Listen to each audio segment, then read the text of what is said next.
Hi everybody, just a quick update on my book. I've begun to write the book. It's really exciting and it's probably one of the biggest challenges I will ever undertake in my life. I feel a really great responsibility to be truthful and accurate to the subject and to be fair to Christine Quinn. She has worked hard to represent the people. 3 times now she's been elected to office. Remember, she changed term limits to run for a 3rd time.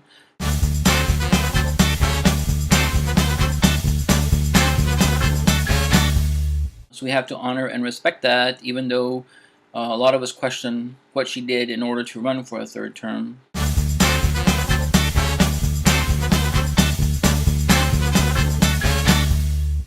I want to talk briefly about an article that was published in the New York Times last week.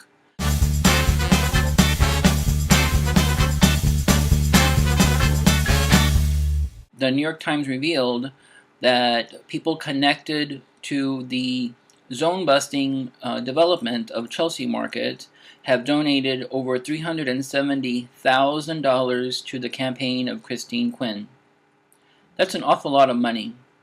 The New York Times stops short of coming out and openly accusing the speaker of pay-to-play, which I found astonishing given the amount of money that is at play here.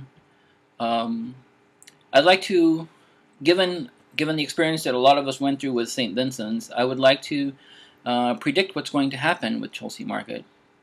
You're going to have Speaker Quinn have no opinion about the zone busting deal. Activists are going to be left going in circles, arguing before trying to be heard at the community board level. My name is Donnie Moss. I'm a resident of the West Village, and I have a question. I mean, Dr. Kaufman, you talk about the lack of political will, but the availability of all these emergency monies. So are there politicians who have a vested interest in ensuring that we don't have a hospital? And I ask that because I can remember in 2009 seeing articles in the paper about the Rudin family wanting to put up a condo at the site, and then seeing that Christine Quinn got $30,000 from the Rudin family. I mean, is she paying back her real estate owners?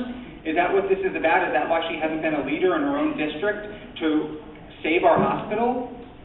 You might hear some politicians say the right things in the fight to try to save St. Vincent's, or to fight for protective zoning for the physical buildings in order for another hospital to open up at the site.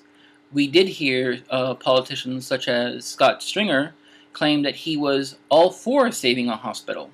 Bottom line is this impacted this neighborhood in a very, very big way. And anybody who says that we don't need a full-on hospital is just not being honest to this community.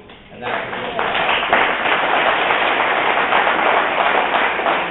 But then, when it came time for the ULIP process to reach his office, he voted to approve the zone-busting Rudin family's luxury condo conversion plan for St. Vincent's, which was a very, very big betrayal.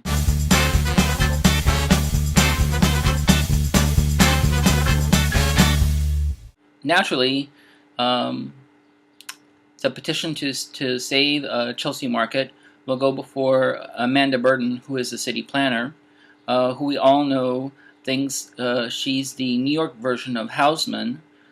She thinks she's going to remake the city and expand it and glorify it. Meanwhile, she's displacing a lot of people. She's pricing people out. She's driving working people, working class and middle class people out of Manhattan. She's making it difficult for people who earn an average wage to be able to afford to even live in this city. And then lastly, the whole fight over Chelsea Market will move to the city council, which is a shame because by the time the entire process reaches that part of the approval process, everyone's worn out.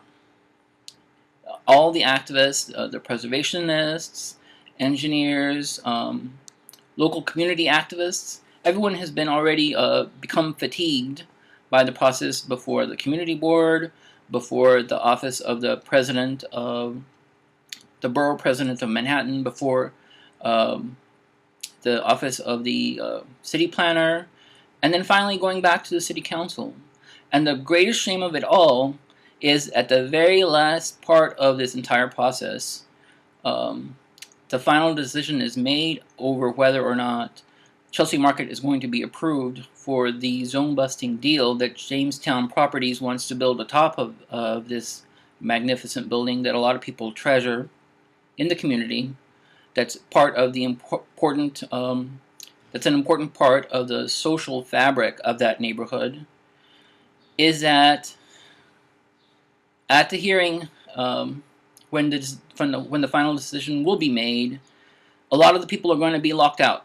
That was the experience we had when we tried to save St. Vincent's. You guys are here for the Rudin zoning hearing at 250 Broadway down here at City Hall, near City Hall. This is for the City Council hearing. How long have you been waiting in line? I've been here since 8:45. 8:45. When I woke up this morning, the temperature was about 28 degrees.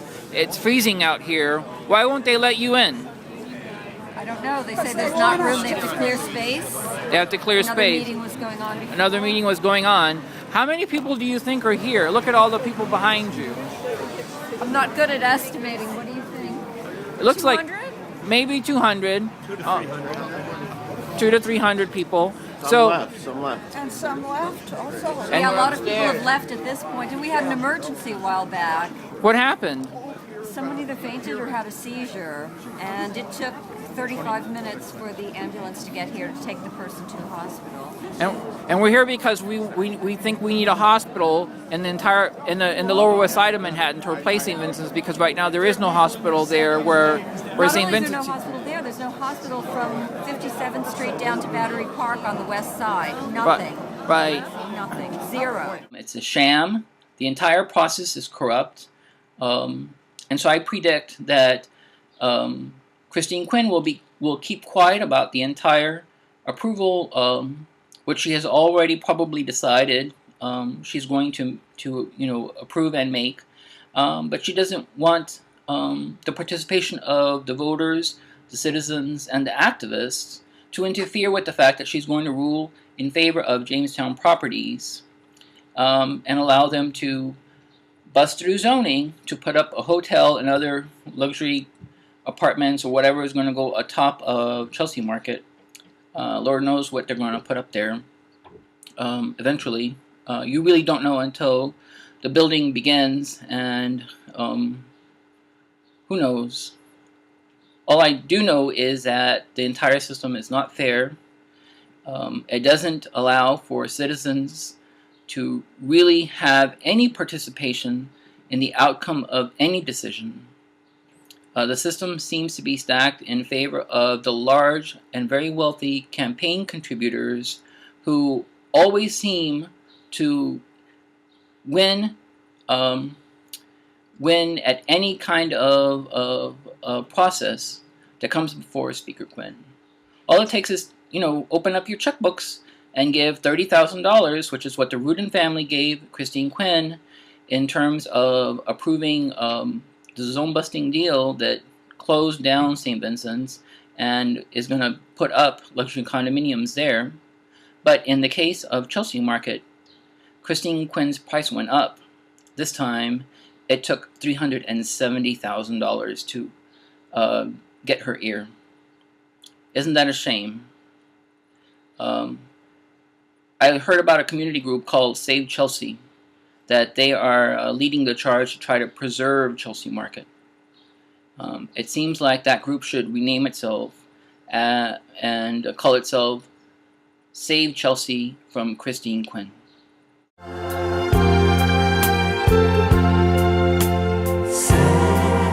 Feeling